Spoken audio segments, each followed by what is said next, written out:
Hi, we are Bloom Health Guard, and today we're just going to have a conversation. And this is directed towards an audience of individuals that might be concerned about their medications.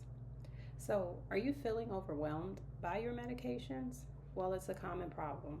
Most people don't feel confident about the drugs they take every day, but you can learn to be more informed and feel safer about your health journey.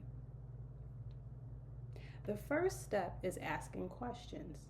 Did you know most people don't ask their doctors about their medications? No questions. They just take what they're told to take.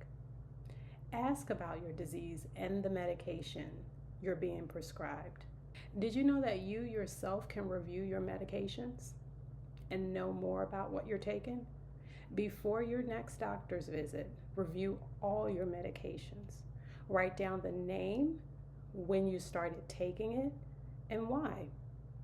Are you on medication for thyroid disease, heart disease, high blood pressure, or something else? You should know. These are all simple steps to answer one question: is your medication safe? So start with these simple steps today. And stay tuned for more from Bloom Health Guard. Simple, safety, drug medication information.